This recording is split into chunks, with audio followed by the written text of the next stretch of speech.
زنا کی توبہ کیسے قبول ہوتی ہے؟ ایک آدمی سے زنا ہو گیا۔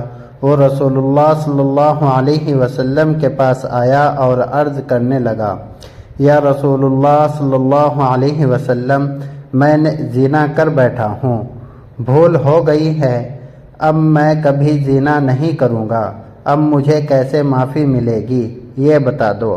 پھر حضور صلی اللہ علیہ وسلم نے فرمایا، صرف ایک کام کر لو، تمہاری توبہ قبول ہو جائے گی۔ بسم اللہ الرحمن الرحیم۔ واضح رہے کہ زنا بہت بڑا گناہ ہے۔ قرآن و حدیث میں زنا کی سخت مذمت بیان کی گئی ہے اور زنا کرنے والوں کے بارے میں سخت وعیدیں نازل ہوئی ہیں۔ حدیث مبارکہ میں ہے، ساتوں آسمان اور ساتوں زمینیں شادی شدہ زناکار پر لعنت کرتی ہیں، اور جہنم میں ایسے لوگوں کی شرمگاہوں سے ایسی سخت بدبو پھیلے گی جس سے اہل جہنم بھی پریشان ہوں گے، اور آگ کے عذاب کے ساتھ ان کی رسوائی جہنم میں ہوتی رہے گی۔ ایک دوسری حدیث میں ہے، حضرت ابو ہریرہ رضی اللہ عنہ روایت فرماتے ہیں کہ رسول اللہ صلی اللہ علیہ وسلم نے فرمایا، زنا کرنے والا زنا کرتے وقت مومن نہیں رہتا، چوری کرنے والا چوری کرتے وقت مومن نہیں رہتا، اور شراب پینے والا شراب پینے کے وقت مومن نہیں رہتا۔ حضرت ابو امیمہ رضی اللہ عنہ سے مروی ہے کہ ایک نوجوان نبی کریم صلی اللہ علیہ وسلم کی خدمت میں حاضر ہوا اور کہنے لگا، یا رسول اللہ صلی اللہ علیہ وسلم، مجھے زنا کرنے کی اجازت دے دیجئے۔ لوگ اس کی طرف متوجہ ہو کر اس سے ڈانٹنے لگے اور اسے پیچھے ہٹانے لگے، لیکن نبی کریم صلی اللہ علیہ وسلم نے اس سے فرمایا، میرے قریب آ جاؤ۔ وہ نبی کریم صلی اللہ علیہ وسلم کے قریب جا کر بیٹھ گیا۔ نبی کریم صلی اللہ علیہ وسلم نے اس سے پوچھا، کیا تم اپنی والدہ کے حق میں بدکاری کو پسند کرو گے؟ اس نے کہا، اللہ کی قسم کبھی نہیں، میں آپ پر قربان جاؤں۔ نبی کریم صلی اللہ علیہ وسلم نے فرمایا، لوگ بھی اسے اپنی ماں کے لیے پسند نہیں کرتے۔ پھر دریافت فرمایا، کیا تم اپنی بیٹی کے حق میں بدکاری کو پسند کرو گے؟ اس نے کہا، اللہ کی قسم کبھی نہیں، میں آپ پر قربان جاؤں۔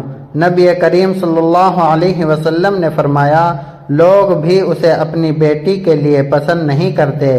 پھر پوچھا، کیا تم اپنی بہن کے حق میں بدکاری کو پسند کرو گے؟ اس نے کہا، اللہ کی قسم کبھی نہیں، میں آپ پر قربان جاؤں۔ نبی کریم صلی اللہ علیہ وسلم نے فرمایا، لوگ بھی اسے اپنی بہن کے لیے پسند نہیں کرتے۔ پھر پوچھا، کیا تم اپنی پھوپھی کے حق میں بدکاری کو پسند کرو گے؟ اس نے کہا، اللہ کی قسم کبھی نہیں، میں آپ پر قربان جاؤں۔ نبی کریم صلی اللہ علیہ وسلم نے فرمایا، لوگ بھی اسے اپنی خالہ کے لیے پسند نہیں کرتے۔ پھر نبی کریم صلی اللہ علیہ وسلم نے اپنے دست مبارک اس کے جسم پر رکھا اور دعا کی، اے اللہ، اس کے گناہ معاف فرما، اس کے دل کو پاک فرما اور اس کے شرمگاہ کی حفاظت فرما۔ راوی کہتے ہیں، اس کے بعد اس نوجوان نے کبھی کسی کی طرف توجہ بھی نہیں کی۔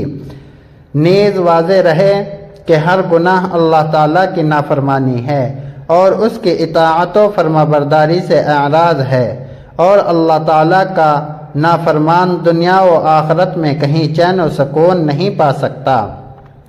گناہ کرنے والے کی زندگی تلخ کر دی جاتی ہے۔ اللہ تعالیٰ کا ارشاد پاک ہے، ترجمہ، اور جو شخص میری اس نصیحت سے اعراض کرے گا تو اس کے لیے قیامت سے پہلے دنیا میں قبر اور تنگی کا جینا ہوگا۔ دنیا اور آخرت میں چین و سکون پانے کا ایک ہی راستہ ہے کہ اس پالنے والے خالق و مالک کی نافرمانی چھوڑ کر اپنی پوری زندگی اس کی اطاعت اور فرما برداری میں گزاری جائے۔ پھر اللہ پاک اپنے بندے کو پاکیزہ اور بالطف زندگی عطا فرمائیں گے اور آخرت میں خوب اجر و ثواب سے نوازیں گے۔ سورہ نحل میں اللہ تعالیٰ کا ارشاد ہے، ترجمہ، جو شخص کوئی نیک کام کرے گا، خواہ وہ مرد ہو یا عورت ہو، بشرطے کہ صاحب ایمان ہو، کیونکہ کافر کے اعمال صالحہ قبول نہیں، تو ہم اس شخص کو دنیا میں بالطف زندگی دیں گے اور آخرت میں اس کے اچھے کاموں کا عوض میں اس کو اجر دیں گے۔ دین اسلام میں مایوسی بالکل نہیں ہے۔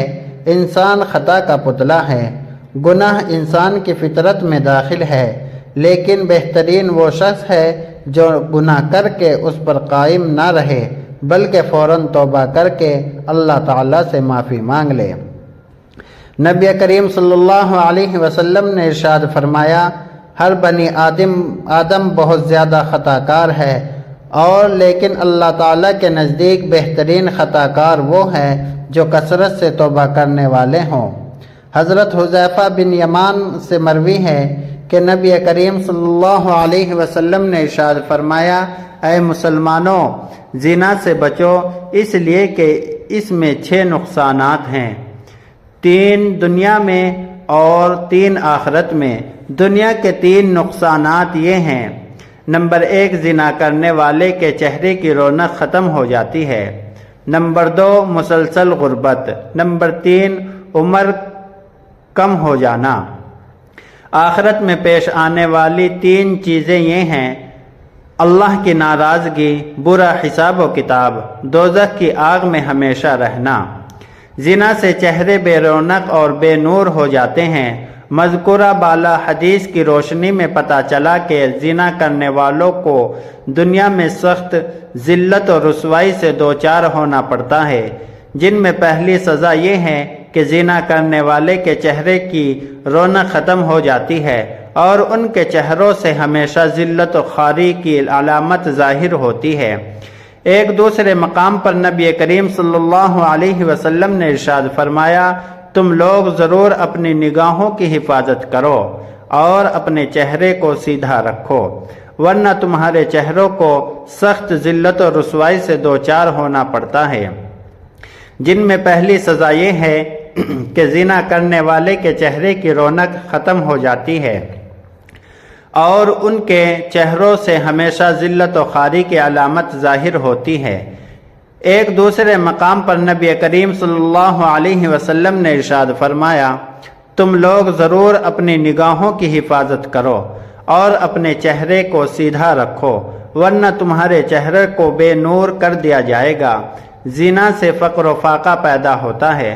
حضرت عبداللہ بن عمر رضی اللہ عنہ سے مروی ہے کہ آقا کریم صلی اللہ علیہ وسلم نے ارشاد فرمایا، جب حکمران ظلم کرے تو آسمان سوکھ جاتا ہے، جب زکوٰۃ روک لی جائے تو مویشی ہلاک ہو جاتے ہیں، جب زنا کاری پھیل جائے تو فقر و فاقہ اور مسکنت عام ہو جاتی ہے، اور جب ذمے توڑے جانے لگے تو کافروں کو غلبہ دیا جاتا ہے۔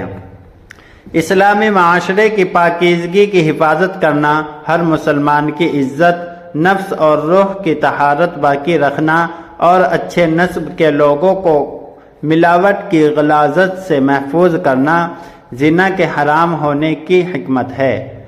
عبرانی کی ایک صحیح روایت ہے کہ ابو العاص نبی کریم صلی اللہ علیہ وسلم سے روایت کرتے ہیں کہ آپ صلی اللہ علیہ وسلم نے فرمایا، روزانہ آدھی رات کے وقت آسمان کے دروازے کھول دیے جاتے ہیں اور ایک پکارنے والا فرشتہ پکارتا ہے کہ ہے کوئی دعا کرنے والا جس کی دعا قبول کی جائے، کوئی سوال کرنے والا جس کا سوال پورا کیا جائے، کوئی مصیبت زدہ اور اس کی مصیبت دور کر دی جائے۔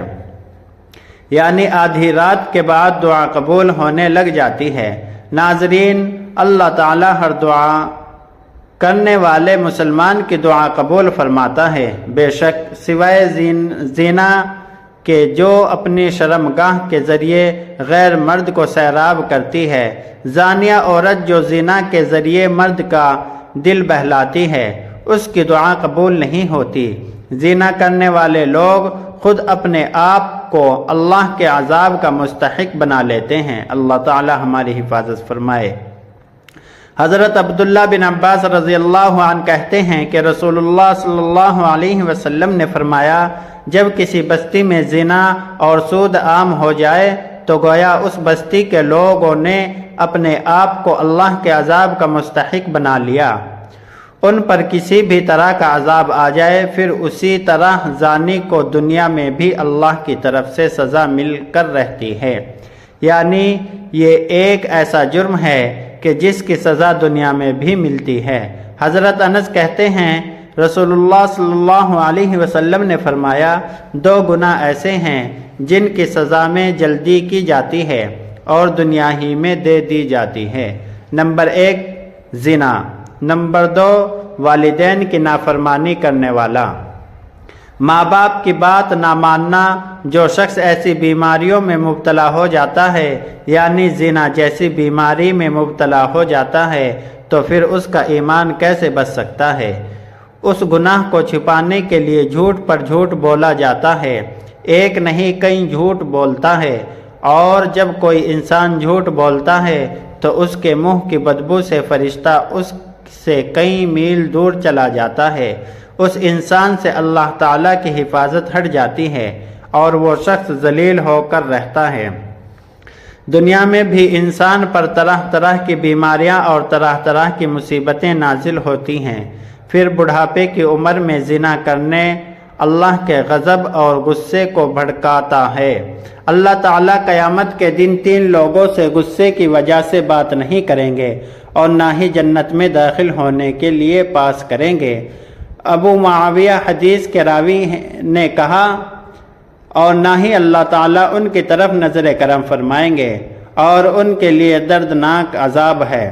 نمبر 1 بوڑھا زانی، دوسرا جھوٹا حکمران، اور تیسرا متکبر فقیر۔ اللہ تعالیٰ سے دعا ہے کہ اللہ ہمیں اس زنا جیسی بیماریوں سے بچنے کی توفیق عطا فرمائے اور ہمارا خاتمہ ایمان پر فرمائے۔ اگر ویڈیو اچھی لگی تو لائک اور سبسکرائب اور شیئر کریں۔ جزاک اللہ